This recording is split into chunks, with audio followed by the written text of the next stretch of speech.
On Grid tonight, Fox Corporation bought one third of Penske Entertainment. What does it say about their commitment to helping IndyCar grow?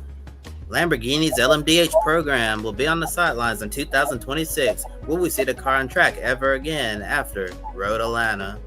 Caden Honeycutt will replace the injured Stuart Friesen starting at Richmond. What's next for his career after Nice Motorsports? Let him go. Hello to all of our viewers watching here in the United States and around the world. Welcome to Grid Tonight, your weekly motorsports news program. I'm Kobe Lambert. With me, Joe Samniego filling in for Joshua Birch and Matt White from Grid Endurance Performance in it. We encourage everyone to interact with us in the chat, support us through Super Chat, and visit gridnetworktv.com for our latest content. Before we start tonight's show, we want to let you all know that Grid Network will be on site this weekend at Portland International Raceway for the NTT IndyCar Series race weekend. And Joe right here, he's going to be on site covering the Grand Prix of Portland. So be on the lookout for videos from the track on our YouTube channel and a photo gallery up on our website, gridnetworktv.com. And we'll also have a special pre-race show on Sunday at noon Eastern. Now here's Joe with our top story this evening. Very exciting weekend coming up. And of course, subscribe so you don't miss any of our programming right here. Let's start off with a major story that broke towards the end of last week was Fox Corporation purchasing one third of Penske Entertainment. This means the broadcasting partner Fox Sports now owns 33% of the NTT IndyCar Series and the Indianapolis Motor Speedway. With a greater investment from Fox, they have plans for this new deal to supercharge a new era of growth for IndyCar. These plans include innovative industry-leading racing and entertainment events, a hyper-engaged digital strategy, and immersive content focus, and enhanced promotions and star-building opportunities for IndyCar drivers.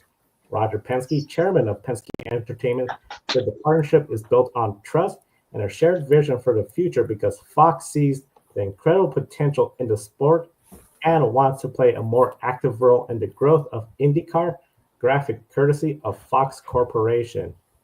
Kobe, Matt, what were your initial reaction when you heard the Fox purchase an ownership stake of IndyCar and Indianapolis Motor Speedway? And do you see this being beneficial?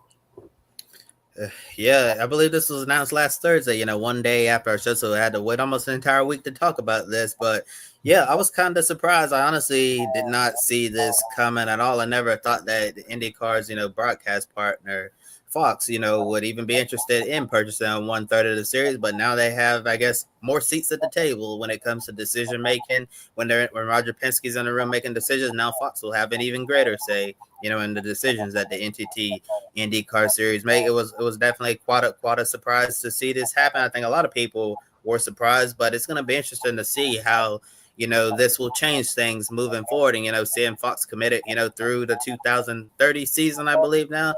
Yeah, so now they don't have to worry about, another competitor coming in trying to take the IndyCar media rights because IndyCar on Fox is locked down for the foreseeable future. And the biggest thing, that I wonder about with Fox being, one third partner now in Penske Entertainment, I wonder if this will open up even more money for IndyCar to, finally get its marketing, program up and running. As you all know, that's been one of the things a lot of people believe that's been holding IndyCar back from becoming bigger and better is lack of marketing and how that hasn't really gone well over the years. So maybe, Fox with this additional funding they can have for IndyCar, maybe someone there has some ideas where they can, take it to the next level. So people, more people will tune into these IndyCar races, and you'll see more people going to the races, and you'll see more of the drivers being recognized, by a broader audience. And maybe we'll get to the point where people don't think IndyCar is just a different version of Formula One or something like that. Yeah, so people will be able to distinguish, IndyCar from Formula One. That's one of the biggest things I've seen, with talking from people that people don't understand, the difference. But I'm not talking about, obviously your diehard race fans or anything like that. I'm just talking about like general people on the street. They know what Formula One is, but some of them don't know what IndyCar is, and that's definitely been one of the biggest mysteries for Fox to solve. Well, not Fox, the biggest mysteries for IndyCar to solve. And maybe, with Fox, showing a greater commitment and investment in the sport, maybe they can finally, put their heads together. Someone can have some great ideas, and we can finally, crack the strategy of what's been going on, with marketing. And also in regards to, the TV ratings, need to figure out what to do outside of the Indy 500. Indy 500 TV ratings, fantastic. In several races outside of the Indy 500, ratings, pretty good. But, some of the races, TV ratings, haven't been that good. And especially, like post Indy 500, need to figure out, what we need to do to get more people tuning in to the IndyCar Series outside of the Indy 500. But I'm certainly going to be paying close attention to seeing like what Fox can bring to the table now, since they have a lot more say in the matters moving forward. Well, hi, Kobe. Hi, Joe. Hello, everyone. It all sounds very exciting, doesn't it? But we've said that before in the last little while of IndyCar, and it hasn't always happened in that way. Sounds great. Let's take the ball and see if you can run it in for a touchdown. But the way that IndyCar and perhaps Fox to some degree so far this year have been going, they'll probably fumble it on the 5-yard line or something. The promotions side, it was good pre-season, wasn't it? We had the stuff at the Super Bowl and all those trails going up towards St. Pete in the opening round of the season, and then it kind of petered off a little bit. Then we obviously went up the spike around the 500, and kind of since then, amongst other things, it's fallen flat on its face again. So excited to see what they can do. I'm not sure I'm a fan of TV companies buying into sports entities in such way. It's not something we have here in Europe per se. I mean, everyone makes their own. The soccer clubs make their own TV channels and do their own kind of social media and stuff, but you don't see it going the other way. So certainly more of an American deal. But, again, sounds excellent, but I'm really not holding out much hope considering the recent couple of years history of IndyCar, IMS and Penske and all that kind of thing, as we'll get to in a minute. Good evening to Adam. Says maybe Fox Sports can cross-promote IndyCar with other sports that they televise. Here's something that came to my mind, and it came to the mind of Matthew Owens, who I'm sure is watching at some stage this. Will this mean that the Brickyard 400 will move up the NASCAR schedule to April, May, so that it's in the Fox portion of the NASCAR schedule to accommodate it around the Fox, Indianapolis month? Perhaps. Maybe we can have the Brickyard 400 lead into the Grand Prix and then that lead through the rest of the month of May. Perhaps is something that happens. Lots of pieces of the puzzle to drop in, and hopefully we'll get an IndyCar calendar for next year too, because I'm very excited to see what Fox have done with that. It's going to be interesting to see how this deal all works out together. I know a lot of people care and love IndyCar sport with a lot of history, some very sacred traditions, especially with the month of May. Hopefully this will be beneficial for all sides. And at the same time, while we grow the sport, hold dear the traditions we have, like the fastest 33 cars on the track, Indianapolis Motor Speedway, the month of May, just keep it all together, and hopefully a championship where we have less debates about who's a true champion and just more they're the champion by the numbers.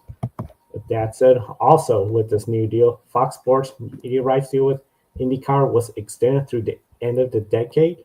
Despite some bumps and growing pains in year one of the IndyCar broadcast covers, there has been some positive takeaways from it, such as this year's Indianapolis 500 on Fox receiving 7.01 million viewers, which was a 41% increase over the last year's, and a 17-year high. There has also been a 31% increase in viewership year over year. Leading up to Portland, the increased commitment from Fox was something that IndyCar paddock wanted to celebrate as positive news. However, yesterday that came to a halt with an unexpected public relations disaster unfolded. The United States Department of Homeland Security's social media page posted a graphic showing an IndyCar cover and ice sponsorship driving past a detention facility. Ironically, the number being used is the number 5, which belonged to Mexican-born driver Pato O'Ward, IndyCar's most popular driver. There was a lot of confusion over the post from the federal government, and WISH-TV News, based out of Indianapolis, got answers that we've been looking for.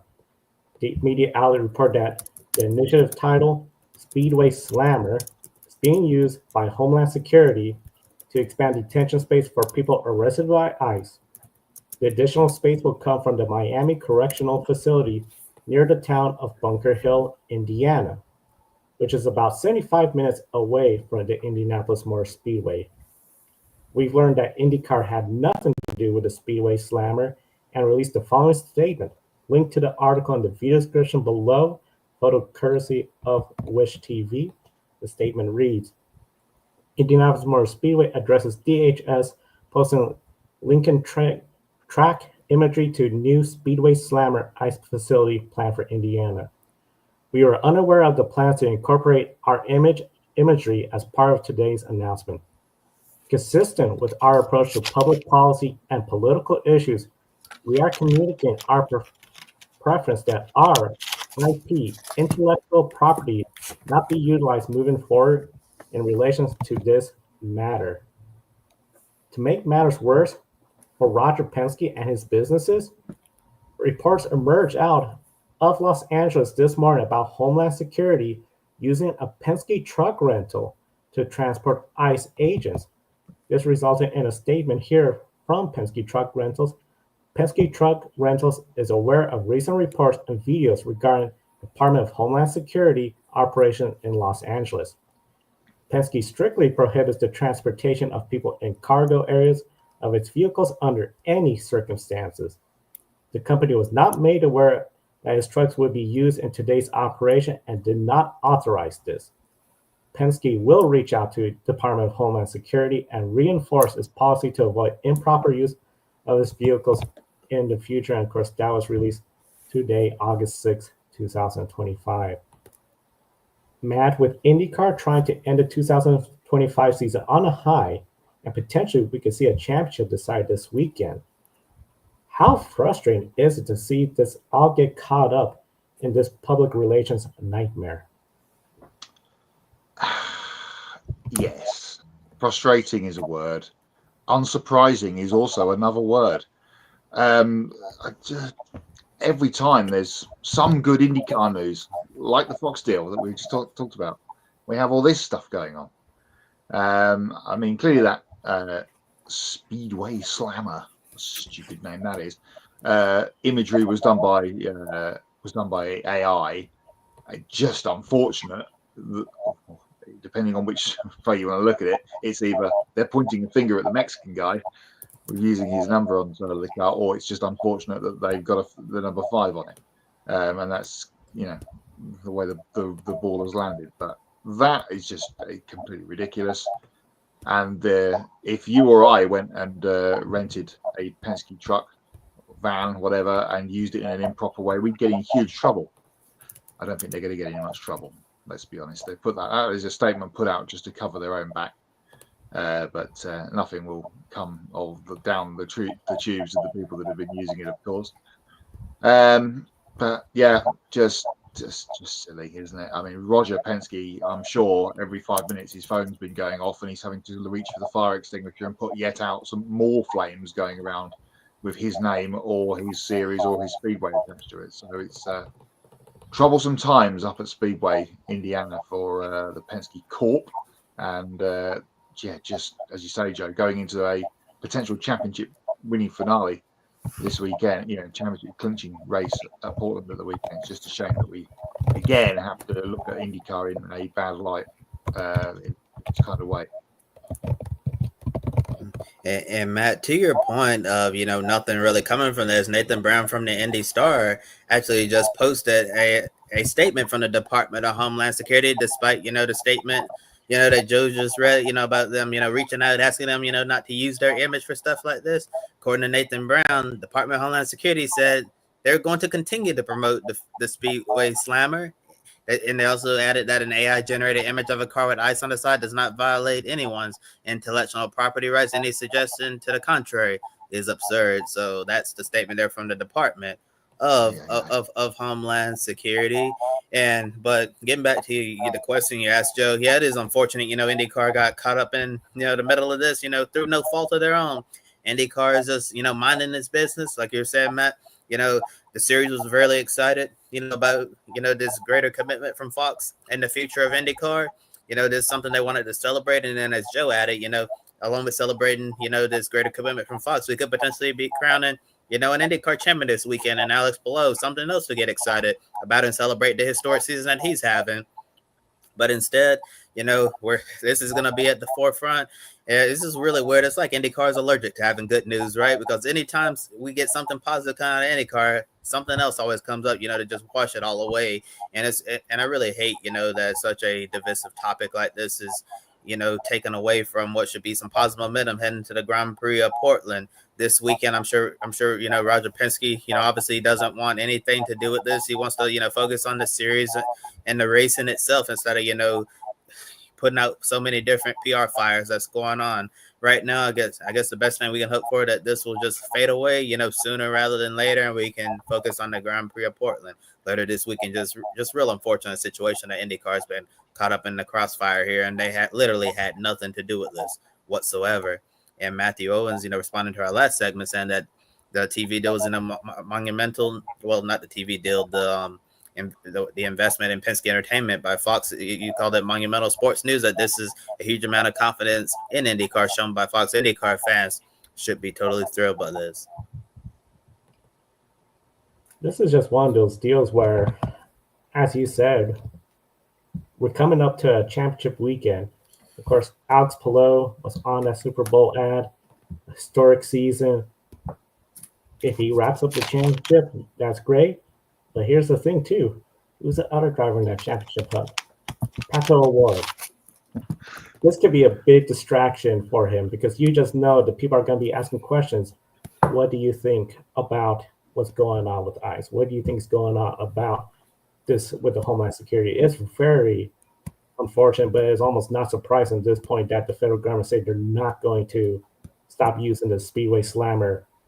It's just really unfortunate that this kind of government propaganda is impacting motorsports, and really unfortunate that it does not reflect motorsports community at all. I know Isha Bashwa from at Silly Little Racer posted a great statement that this is not reflected, and just very unfortunate for IndyCar to have something to be going good, some good news, and then just, in this case, something from left field, out of the blue, from the federal government, just ruining their parade.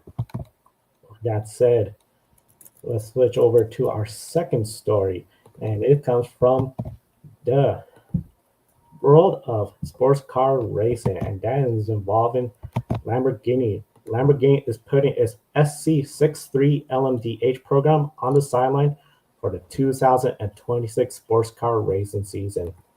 After 2 seasons of competition and reliability issues with the car, Lamborghini has chosen to focus on the new Tamario 6 GT3, a Super Trofeo car. Next year in 2024, Lamborghini ran full-time in the FIA World Endurance Championship Hypercar class and entered the IMSA WeatherTech Sports Car Championship GTP class, but only the Michelin Endurance Cup races. The Lamborghini prototype struggled so much in World Endurance Championship competition and across the board, so it decided to scale back the program for 2025 and only do this year's IMSA Michelin Endurance Cup races. They ended the partnership with the Iron Lynx and started a new partnership with Riley Motorsports going under the name Automobile Lamborghini Squadra Corse. However, despite trying to make gains in the SC63's development, the struggles were still evident as they retired from both the Rolex 24 Hours at Daytona and Mobil 1 12 Hours of Sebring. But 2 bright spots where the car shine occurred was in the wet weather conditions last year at Indianapolis and this year's saline 6 hours at the Glen. With the future of the program being uncertain, the SC63 is also on the cover of the upcoming video game Project Motor Racing, set to come out on November 25th on PlayStation 5, Xbox, and PC. Photo courtesy of Lamborghini. How disappointing is this to see that Lamborghini SC63 LMDh program sidelined for 2026, and Kobe, you fear we'll never see it on track again, even after Motul Petit Le Mans? I guess, like Matt said the last time out, disappointing but not surprising, right? Given how this program has gone. I remember when they first announced, I thought the car looked beautiful and had high hopes that it could be competitive, but unfortunately, it just hasn't shown that it can go out there and compete with the top manufacturers in the GTP class, or when they were in World Endurance Championship, the hypercar class. The car just had a whole bunch of issues that need to be solved, and I know they had the Iron Links last year, and seemed like there was an ugly divorce happen on that side of things, and then they split. And Riley Motorsports, they're a highly respected name in the IMSA paddock, so I thought when they moved to Riley, that yes, they can take this car and move it forward, and even despite Riley's best efforts, even they've struggled with this car as well. No, as you mentioned, Joe, they're running under the Automobili Lamborghini Squadra Corsa brand, but it's operated by Riley Motorsports, and despite their best efforts, it's just been a tough uphill battle, for this Lamborghini prototype. And I know they're really excited about their GT3 car coming out next year, the new Temerario brand. Looking forward to seeing how that gets along. I believe I read that it's going to debut in next year's Mobil 1 12 Hours of Sea brand. That we'll see that car, the very first time in either GTD Pro, GTD class, to see how that goes compared to the Huracan brand that they've been using for the longest time now. Lamborghini, we traditionally see them, in GT racing. Prototype has been quite a new adventure for them, and I think it just really shows, that this isn't something that they're used to, and they're, just having a whole bunch of problems with this car. And I know they're saying that they're sidelining it, and definitely for the 2026 season. Yeah, I'm hopeful they'll set aside, some funding to, develop this car in 2026, although that hasn't been announced yet, and, try to make it better and come back in 2027. But honestly, I fear that, once the checker flag goes out after 10 hours, once the checker flag comes down after 10 hours of racing at Motul Petit Le Mans, I think that will probably be the last time we'll ever see this car in competition. And it's such a shame, because like I say, I had such high hopes for this car, but given the way things are, I would honestly not be surprised if this car ever races again after Petit Le Mans, but hopefully I'll be proven wrong there. At least Kobe will both be able to play it in the video game, because I know we're both excited to get Project Motor Racing before the end of the year. It's just been a bit of a disaster, hasn't it, over this since probably about this time last year, really, with the car. And as you mentioned, Iron Links stepping back from running the program, and as you said, it's been all manner of machinations going on there, and they've picked up Mercedes as their brand in the WEC, and they've been running the Porsche Iron Dames project as well. And they were running in the Lamborghini in the European Le Mans Series last year. So it's all kind of fallen out of bed. Riley had picked it up and not really brought it forward. And of course, another portion to the WEC story was that the ACO and the FIA have kind of mandated that every manufacturer in the hypercar class has to run at least 2 cars. And there wasn't the funding or the support for a Lamborghini to make a second car work, which is another reason why it came back to IMSA only for this year, and has only done 3 of the 5 endurance cup races. So, I mean, it looks great, sounds magnificent. It just doesn't go as well as it probably should, which is a real shame. And we've seen a few of these projects of this nature over the last couple of years in and around the WEC. You kind of think of Glickenhaus as well. The Scotto Francini team from last year as well in WEC, kind of the sort of Lamborghini, massive name, but it always felt like it was a bit of a privateer effort. And it's going to be a real shame not to see that car running anymore, and it'll end up being a very expensive museum piece come the end of the season. Yeah, it's really going to be unfortunate to see the car sideline. Hopefully we can see it back, but like you said, that video game is going to be a lot of fun for folks to drive it. Now, of course, speaking about fun, one of the big things that's always fun every year, Bathurst 1000, and recently the Repco Supercar Series announced changes to regulations ahead of the endurance races, the AirTouch 500 at the Bin and the Bathurst 1000. Supercar officials hope to bring back greater strategic freedom and excitement to this year's Enduros by removing the rules that require teams to start their primary driver in each car. After a chaotic start to the Bathurst 1000 a few years ago, Supercars banned co-drivers from starting the endurance races, and now that's been reversed. Teams will be able to start their primary or co-driver. Each car will also be limited to 121 liters of fuel for the Enduro Cup races, a slight increase from 118 liters. Supercar Series Motorsports officer Tim Edwards says strategy is what makes endurance racing so exciting and believes it will all open up opportunities to pass through pit stops and keep racing alive to the final stint. Graphic courtesy of Supercar Series. Matt, do you agree with these changes made ahead of the endurance races? Adam, I know you're watching. I know you'll have a comment on this one.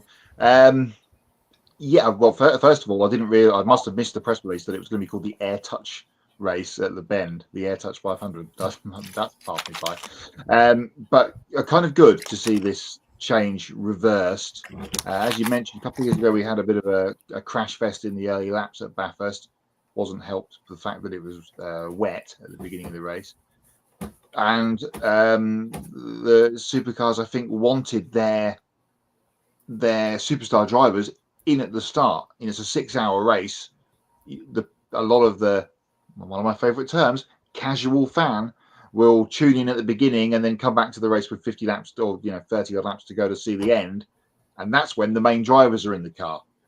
What happened last year, but obviously prior to that, a lot of teams strategically would start their co-drivers and run their co-driver time, and then put the main driver in for the bulk of the afternoon to get them to the end, which obviously they couldn't do last year, was they were banned. So going to be interesting to see it come back. It's kind of good news that a lot of people, were calling for it last year when it came in. It was wrong and they wanted it changed immediately. Now it's going to give the chance for the co-drivers to have their moment in the sun a bit more. And of course, it mixes up the strategy, because it did box a lot of people in terms of strategy when you had to run all of the same drivers, and maybe they're not team. We've seen it before where they will run their main driver against all the co-drivers. They'll go scooting off down the road at the beginning and try and give themselves a break. But it puts the shine on some of the lesser experienced and lesser known co-drivers in their moment in the sun, especially as we don't have the co-driver only race now at the 500 like we used to at Sandown all those years ago, to give them an opportunity to shine. So getting them back in front of the big audience at the start of the race is going to be really good. Adam agrees with me. I like the news. Can't wait to watch the Air Touch 500 and Bathurst 1000. It'll be here before we know it, absolutely. And I'm just about to get to Taupo in my catching up from April, so got a long way to wait before I get to watch these races, but excited for them nevertheless.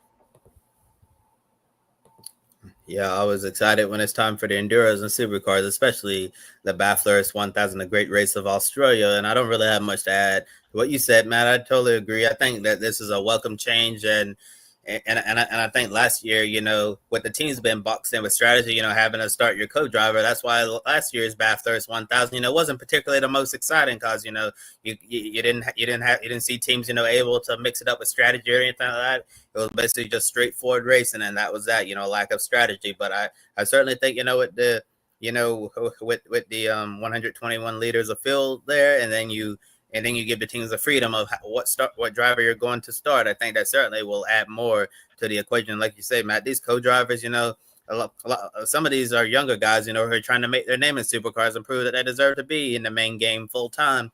So if you're going to start like a young co-driver or anything like that at the start of the race, and everyone's going to be watching at the start, it's a good opportunity, for them to prove to those team owners in the supercars paddock that, hey, I deserve a spot on the grid full time in the future. Maybe not next year, but the year after that, once the free agency cycle, goes through. And I think that, like you said, I think that would be a really good opportunity for them. And I think it would be fun, if most teams decide to start their co-driver, someone puts in their primary, like you said, scoots off front, gets that clean air, that track position. And then once the co-driver gets in, see what they like to do. But I'm really happy we're moving back to what the rules were, before they decided to, say that your primary driver had to start. And like Joe mentioned, I remember that Bathurst 1000, when it was wet and we saw it was like the Bathurst 1000 that never seemed it could get going, because every time you tried to get going, there was always a crash for something. Kind of reminded me of the IMSA race at Road America on Sunday, when it was mostly just a yellow fest and not enough racing to go around.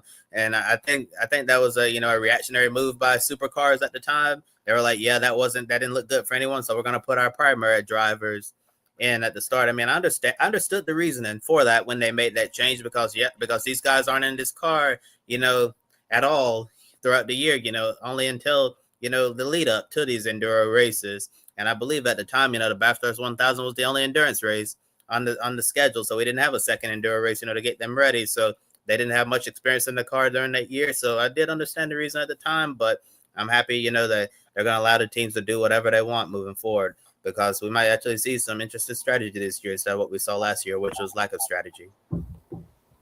Strategy is going to be a lot of fun to watch this year, and hopefully you just add some brand new missing element that we've had at Bathurst 1000. Now, moving on to one of the big silly season stories happening in NASCAR this week was Nice Motorsports parting ways with Caden Honeycutt. Brandon Crossland and Matthew Owens covered the breaking news on Monday night's Grid Encore show, discussing how Nice said they decided to let Honeycutt go because he signed with a different team and manufacturer for the 2026 NASCAR Craftsman Truck Series season. Late Monday afternoon, Nice General Manager Cody Efa spoke to SiriusXM NASCAR Radio to discuss the in-season driver change. In an article written by Joseph Strigley from TobyChristie.com, Efa said that team approached Honeycutt with a multi-year contract extension. However, the driver told the team he had signed with a different team next year. Efa added that he respected Honeycutt for coming to them and telling them about it, mentioning how much pride the organization has in developing young talent ready to race on Sunday. He brought up the likes of Ross Chastain and Carson Hocevar, who came through their Truck Series program on the road to the Cup Series. Efa believes that he has a good plan in place to get Honeycutt to the Sundays, but understood the 20-year-old desire to do what he feels is best for his career. While Efa praised Honeycutt for the honesty and desire to finish the season together, he emphasized how this would hold the team back because Chevrolet would block Honeycutt from using the simulators at the Tech Center, and Nice couldn't have him attend competition meetings anymore. Yesterday, it was announced that Honeycutt would drive number 02 Chevrolet Silverado for Young's Motorsports in Friday's Truck Series race to remain playoff eligible before replacing the injured Stuart Friesen in the number 52 Toyota Tundra the rest of the year, starting at Richmond. Honeycutt is rumored to be on his way to Toyota and Tricon Garage in 2026. Link to the article in the video description below and the photo courtesy of Jonathan Bachman from Getty Images. Matt, this came as a big surprise Monday night when I saw it coming down during Grid Encore. Based on the reasons listed by Efa, do you understand why Nice decided to let Honeycutt go? And is his new ride at Hallmark Friesen Racing an upgrade? Yeah. Caught up with all this Tuesday morning when I woke up to find that this had all kind of come out in the wash. I guess I'm not surprised that they've let him go, especially as he is playoff eligible, and they do need to. He needs to keep himself involved in being playoff eligible. More on that when we get to Hots and Knots later, from a different series. But I think it perhaps came as a shock to them that he'd already signed to go elsewhere. Maybe that's got something to do with it. And they were like, well, if he's not going to stay here, we may as well just make tracks on him now and get rid of him. So, or see him out the door, which is a bit of a shame. But he's found a home elsewhere, and if it wasn't for Stuart Friesen's scary crash last week, then perhaps things would be different. More on Stuart when we get to the news in a little while. But it's all. I don't know if should we call it silly season, considering this is an in-season move, not really talking about next season. I mean, it is in a way, but all strange things going on in the Truck Series at the moment. Well, this isn't the only strange thing that's going on in the Truck Series at the moment. There's lots of things going on down there. So good to see him keep his eligibility, and he'll have a chance to, he's landed himself with a decent team to continue that. through the rest of this season with the Prieston team. Yeah, I think you summed it up. It's a really silly season news because essentially we already know what the move is going to be, most likely. It's just one of those deals where it's going to be really interesting to see. And of course, further updates right here on Grid Tonight and potentially on Grid Encore. Matthew, we're getting down towards the end of all the motorsport season, but still plenty of action going on, including the Grid Endurance Performance Index. Certainly is another busy weekend of Grid Endurance Performance Index racing this weekend across the world, and we'll start this week in France at Magny-Cours, where the GT World Challenge Europe was in action over the weekend. That car there of the Liquid Moly team for GRT Lamborghini, Luca Enschler and Jordan Pepper picked up the win on Saturday night. That's the picture from the pole session, which ran in the afternoon. They picked up the win under the lights on Saturday, and they were just beaten on Sunday by the team of Benji Gerfer, and his teammate was Marvin Kerkhofer, in what was the closest finish to a GT World Challenge Europe Sprint Cup race, which hasn't finished behind the safety car, 0.1 of a second. Let me find the stat here quickly. There have been 36 of the 138 Sprint Cup races that have ever been held were won by a margin of less than 1 second. So adds to that stat, and it was a very close finish on the Sunday. Quickly run through the classes. On Saturday, as I said, Enschler and Pepper won it. Gold Cup was won by Thomas Fleming and Louis Pret. Kobe Powers and Jamie Day won in silver, and Bastian Bus and Bashar Mardini won in the bronze cup. Gerfer and Kerkhofer in the Rothko McLaren there on screen, getting the victory for Garage 59. On Sunday overall, Paul Everard and Gilles Magnus won in gold. Powers and Day back there Saturday went up with another win in silver on Sunday, and Marvin Dienst and Rinat Solikov got the victory in the bronze category at Magny-Cours. Only 2 more races left for the Sprint Cup, and that is in the end of September. So 2 more races to decide the champion there, and of course there's a lot of going on between the Sprint Cup and the Endurance Cup races. We'll keep you up to date with the championship as that rolls through. Back on American soil, IMSA were back after their little break, especially for the GTP cars, because they didn't go to Canada, which was the last race. And as we talked about a few weeks ago on the show, BMW splitting away from RLL at the end of the season, but they got a 1-2 here at Road America on Sunday. Philippe Eng and Dries Van Voor getting the victory. They had a lot of pole positions, that team, this year, and they finally picked themselves up a win and a 1-2 to boot. So congratulations to them. The form team in LMP2 in kind of world motorsport at the minute is AO Racing with TF, and PJ Hyatt and Dane Cameron got their second win in LMP2 in a row after winning at CTMP last month, and they also got a European Le Mans Series Pro-Am victory to throw into that recently too. So those guys are absolutely flying. In GTD, the Pro category was also won by BMW. Neil Verhagen and Madison Snow getting the win there down there in the Pro category, and GTD was won by Kenton Cook and Onofrio Triazzi for the Triazzi Ferrari team. Interesting goings on in Super GT at the weekend. For the first time, they had 2 sprint races instead of the 1 double driver race. On Saturday, Shota Tsube got the victory in the championship leading and champion car from last year at Fuji Speedway. There it is on screen there. On Sunday, there was a change with Nairo Fukuzumi getting the win for the Ineos Toyota team. The GT300, both their races were won by the same team, though. They managed to double up. Charlie Fagg won on Saturday for D Station, and Tomonobu Fuji getting the win on Sunday. So it has mixed up the Super GT point scoring going forward for the rest of the year. For us in Grid EPI, and here is what it has done to the point standings.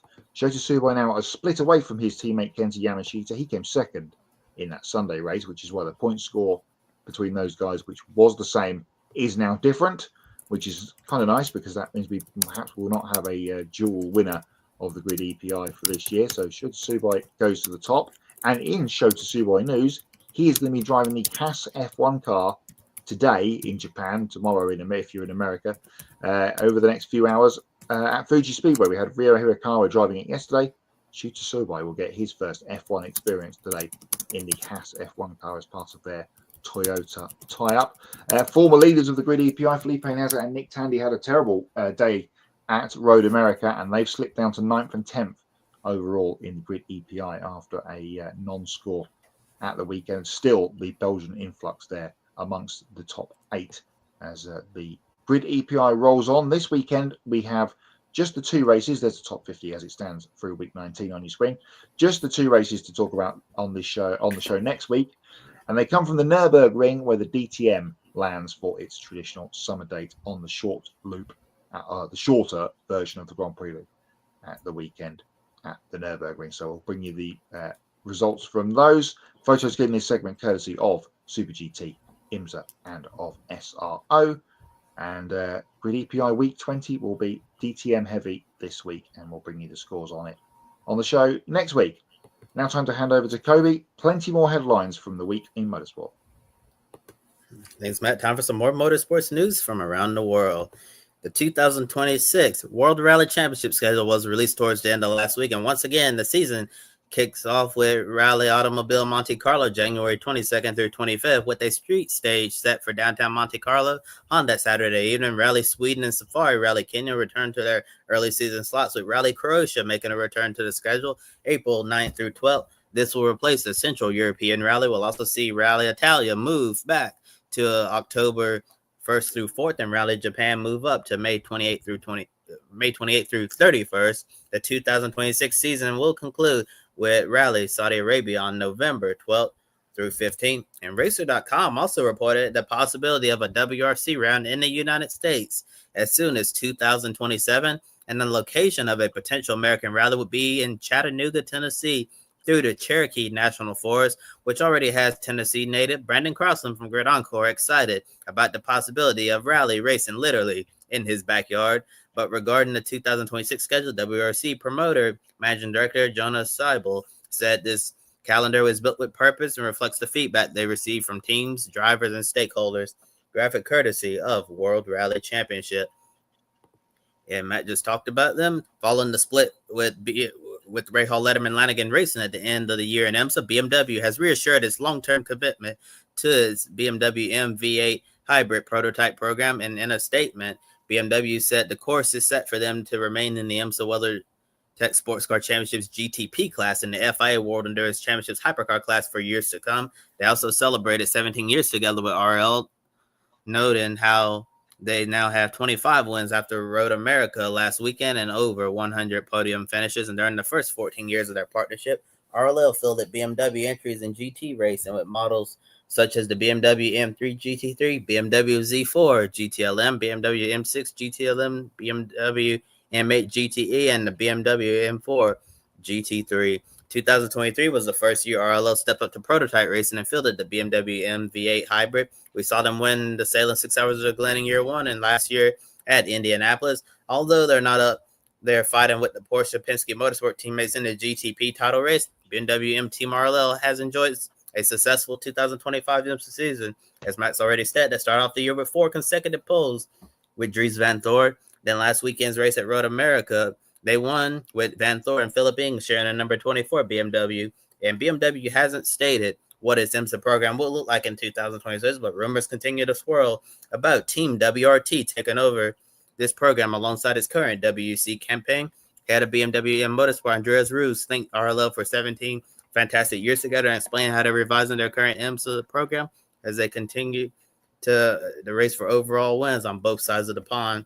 Photo courtesy of BMW. And believe it or not, Chris Buescher will be making his NASCAR Craftsman Truck Series debut on Friday evening at Watkins Glen International. The Cup Series regular will drive the number 66 Ford F-150 for Thor Sport Racing with sponsorship from FarmPaint.com. He currently sits on the Cup Series playoff bubble with 3 races to go, 23 points above the cut line. The RFK Racing driver is defending. He's the defending Cup race winner at Watkins Glen. An additional track time in the Truck Series should boost his confidence entering the race weekend. Buescher said Watkins Glen has been a special place for him after beating Shane Van Gisbergen last year on the final lap and believes it's a great place for him to make his Truck Series debut. Graphic courtesy of Thor Sport Racing.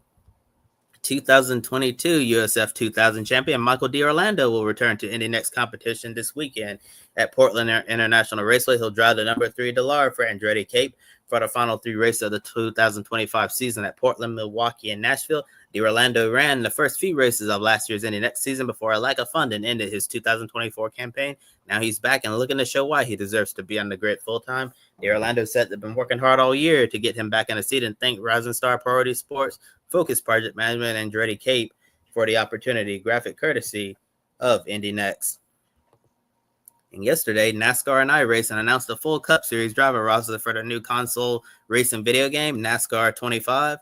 Now, all 4 series rosters have been released between the Cup, Xfinity, Truck, and ARCA Menard series. And looking at the Cup Series roster, some of the notables in the game are Corey LaJoie from Rickwood Racing, Justin Allgaier from Junior Motorsports, Burt Myers from Team Amerivet, Martin Truex Jr. from Track On Garage, Jimmy Johnson from Legacy Motor Club, and Elio Castroneves from Trackhouse Racing.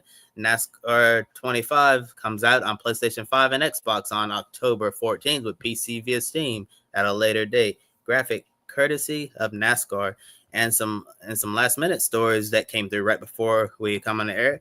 As you know, Colic Racing, since they released Josh Williams, they announced that multiple drivers were going to complete the season in that number 11 Xfinity car. Now, last week at Iowa, had Carson Hocevar in the seat. I believe he qualified third and finished 6th in the race. So Carson had a good effort in that number 11. And this weekend on the road course, got Michael McDowell at Watkins Glen, and then at Daytona, we're going to have Justin Haley back in that number 11, the car he previously drove in full-time in Xfinity before he moved up to Cup full-time. And for Portland weekend, got Will Brown in that number 11, the defending Supercars champion, getting another opportunity to race in NASCAR, and this will be his Xfinity Series debut. So it's going to be interesting to see how Will Brown does at Portland International Raceway. And then got another update on Stuart Friesen right before we came on the air. As you see, there's a photo of him right there, and in this statement that Stuart Friesen said regarding his health, he said, "We are thrilled to be reunited at home as Stuart has been released from the hospital. It has been 9 long days for our family. Stuart continues to be in pain as he recovers, but we are very happy to have him at home to recoup before we start the physical therapy process. We're thankful to the team at Albany Medical Center, especially the trauma team, for their incredible work. The procedures to reconstruct his shattered pelvis and his right leg tibia and fibula went smoothly. He has some extra plates, screws, rods, and pins, as well as a fractured C7 and a fractured left hip. But we are thankful to finally be on the other side of these injuries and on the road to recovery. We also want to thank the race fans for their continued support. Your purchases of racing merchandise at 1ZTs have been astounding, and we cannot thank you enough. We will provide updates as Stuart continues his recovery. I look forward to seeing you all back at the track." And that statement is from Stuart's wife, Jessica Friesen. And we're definitely continuing to think about Stuart as he continues to recover from his injuries in that horrific big block modified crash that happened, last Monday night. And now, with that said, I'm going to turn it over to Matt for everyone's favorite game, Pick a Winner. Yeah, continue to send our best wishes to the Friesen clan. Pick a winner then for the weekend. It's a little bit of a low scoring one this weekend. We have IndyCar at Portland, as we've been talking about on the show, NASCAR at Watkins Glen, and we're going to pick Supers because they're back in action. It's their final round of the new regular season, really. They're at Queensland Raceway. The championship has not been there for the last few years, so it's going to be interesting. It is also in the forecast for the weekend, and it is a triple shot weekend. There is a race on Friday and a race on Saturday and Sunday to round out the regular season. So you need to make sure, if you race of the weekend, should I say, get it in early because it is on Friday. It'll be up across the social media, the Grid Network TV social medias tomorrow, and use your hashtag Pick a Winner to get your picks in for IndyCar, NASCAR, and 3 Supercar races. We're going to pick races 1 and 2 now. We have the opportunity to change our picks all the way up to the start of the race, which is good. I am going to go with Brock Feeney on Friday and Tom Randall on Saturday because so he's got to win at some point, and that'll be a good way to go out with a regular season for Tommy Randall. Yeah, I think those are really good picks. I'm going to stick with the safe picks for both the races. I'll obviously wait till qualifying, and if he doesn't qualify well, I'll obviously change it. But give me Brock Feeney for race 1. Race 2, you have Joe. Good pick so far. I'm gonna do a little bit different. I think I'll go Brock Finney race 1, but then for race 2, why not? Cam Waters. I'm gonna pick him. Could be some different results if there's rain in the area across the weekend at QR. And as we say, you've got all the way up to the start of the race to get your picks in. Use the hashtag Pick a Winner on the Grid Network TV social media channels, all of them. We're everywhere, and in the YouTube chat. Also, if you're watching us live or on delay, and you can get yourself on the board and head towards the top of the standings. Before we go, it's time for Hots and Knots. As always, no Josh this week. He's on a sick sabbatical, so we wish him well. You'll be hearing from him across the weekend with the Portland IndyCar coverage as always. So Joe's going to step into the void left by Mr. Birch to do Hots and Knots. Joe, what are your Hots from this weekend just gone? Hots from this weekend, I would have to say the way Lando's one-stop strategy worked out. Yeah. I mean, from 5th place, it's hungry. You know that's a hard track to pass. I was thinking he could push himself too hard, get in a crash, trying to pass somebody with a overly aggressive move. Nope. Took it easy. He made that one stop work. I mean, it's really, I think it shows that, hey, he is improving. He is stepping up his game with Oscar Piastri. And now we got a pretty tight points battle. Summer break. Then we're going to have a series of races to determine the championship. So I would say that was one shining moment. And then as well, too, I got to say, Isabel Robusta, another top 5 finish. She's been on a streak. Top 5, top 10s. Get to see her and hopefully just keep improving. Matt, what are some of your hots? Yeah, definitely Lando. A not for Lando would be the first kilometre and a half of his race where he lost 2 places and looked like he was going to be out of contention to score a decent result of any kind. But then, yeah, his drive back through the field was really, really good. I don't think I have any more hots. I've watched the Iowa race this evening before we've gone on the air from the Cup Series because I was on catch up. Thought that was a decent race apart from all the yellows in the middle. But nice to see William Byron actually getting one on fuel for a change instead of running short like he's done in the last couple. Yeah, Iowa race I thought it was a fairly decent race as well, too. I mean, making that fuel strategy work, the cautions helped him out. But yeah, that little bit where in stage 3 where just caution after caution, just okay. Especially the one for the window that flew out. It's like, yeah, can this really not be a quickie yellow where they just everybody pit at once, they pick up the window and just keep on racing. So yeah, definitely I would say those are some good hots. When it comes to knots, this Alpine team, what is going on with them? Everything from the racing is just not going good. Colapinto, I think he is really just crashing from that hyper start he had last year to just now where I think he's toast when it comes to his F1 career. I don't see him finding a ride anywhere at this point. I think that's a big nod. The biggest nod, obviously, has to be well, we saw Department of Homeland Security and ICE using that image of an IndyCar Speedway slammer. It's like, this is ridiculous. Why are we doing this? There would be a huge outrage if they were to use an NFL stadium, a football theme, and we know those everybody will be, hey, stay away from this. I think it's very important that fans speak up. It's like, no, this is not what IndyCar is. This is not what motorsports is. And this government is just something else with such an inhumane operation going on and making these kind of decisions to I just don't get it. We don't need this kind of AI art trying to paint motorsports in a negative light. It just really, that is a big nod. It's just what the Department of Homeland Security and well, this administration here is doing. But yeah, that was my big nod. Yeah. Before I get to mine, Adam is going to go with Will Brown and Brock Finney to take a race win each at QR at the weekend in Pick a Winner. And his hot is also William Byron using fuel strategy to win at Iowa and Lando Norris winning. in Hungary. So we're all in agreement there. Yeah, I agree about all of that. Just IndyCar stuff, just absolute nonsense.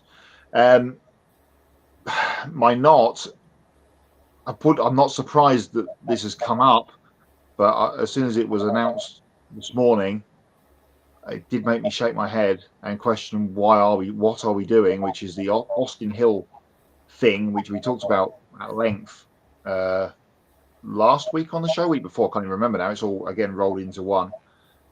So he got a 5-lap penalty for crashing Eric Almirola at Indianapolis at the time. He then was sat down for the Iowa race at the weekend, which he missed, suspended for causing said incident. Don't worry, he's still all right to go for a championship because he's got a waiver. What? No, it's just silly. I understand you don't want to ruin someone's complete year for one silly mistake, but I don't know. It just it doesn't sit well with me. I mean, like you said, all these penalties, and then, you still get your waiver. What is really the point of this waiver? I mean, the standard has to be so low. Apparently, it's part of it has to be, don't do the Indianapolis 500 and miss it for the Coca-Cola 600, because that's the only time it seemed there was discussion of, do we grant it because Kyle missed most of the Coke 600 because of weather?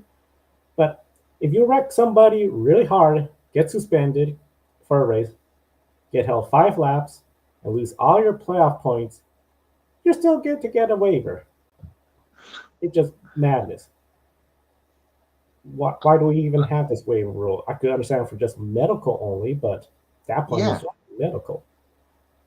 It's making for medical, or you deliberately missed a race because you just didn't want to be there. But that opens a can of worms and a new way for judgment and thoughts on, because I just couldn't believe it. It's like, okay, you're still in the playoffs, no points, sat out. What does the driver have to do to get in trouble? And you're not getting a playoff. Well, that's the scenario that came to mind, and I mean, this has come down fairly quickly. He's also got 1 race ban, but if a crewman loses, a wheel loose, they get to sit at home for 2 weeks, which is bonkers. And then, as you mentioned, the Kyle Larson thing, how long did that take to wind out last summer? We were talking about that for weeks, and this has come straight away. The scenario that came to my mind today was, imagine none of this has happened to Austin Hill or anyone else in the Xfinity Series, and we got to race 1 of the playoffs, and this happened to somebody in the playoffs. A playoff eligible driver then misses the second race of that round, and then comes back to win the 3rd race of that round and continues their march towards a championship. What would they do then? It makes no sense to me. Yeah, no sense. I mean, that is a very interesting watch. Now that you mentioned that scenario, it might happen somewhere. I just feel like sometimes that's the way it goes. And yeah, it's just bonkers that we'll see what happens. And hopefully, if there's a change in the format, that would really, I think, help clear up a lot of these waivers and declaring the series and 100% rule. Don't want a repeat of Martinsville last year, where just so happened nobody could get around those 2 Chevrolets, and Byron got in, and then you have Bill in the wall. Did he ride the wall? We don't need that. We just need racers to race and let the points tell the story. Exactly right. Before we go, then, let's just again mention that you'll be on site at Portland at the weekend, Joe. I hope you have a great weekend, and we'll have all of that stuff covered in our normal way, as Kobe mentioned at the top, with photos and videos and all of that stuff across all the videos of the weekend on social media and etc. So we're looking forward to see what you can come up with over the weekend. It's going to be a fun weekend. We'll also have Nicole Fry from Fans and Focus Media joining us. Very exciting. With that said, taking a look at our upcoming schedule, as mentioned, stay tuned for Grid Life Pre-Race standalone show to preview the IndyCar at Portland and NASCAR at Watkins Glen.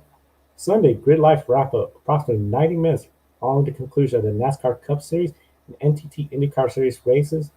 Of course, Cup Series at Watkins Glen, Portland hosting the NTT IndyCar Series. Tuesday night, mark your calendars, Tuesday, Grid Encore, 7 p.m. Eastern, recapping the ARCA, Truck, and the Xfinity races at the Glen, plus Indy next at Portland and ARCA West at Tri-City. Please be sure to subscribe to the Grid Network. Thank you for helping us reach 1,600 subscribers. Now we're getting closer to the milestone of 2,000 subscribers. Hit the bell icon to get notifications so you're always on the loop when we go on the air, including breaking news program. Follow all of our social media platforms and accounts through Grid Network TV and visit gridnetworktv.com. There's another reminder that we'll have new content on YouTube this weekend from Portland International Raceway. I'll be on site. We'll have photo galleries documenting the weekend website and a special Grid Live pre-race noon Eastern on Sunday.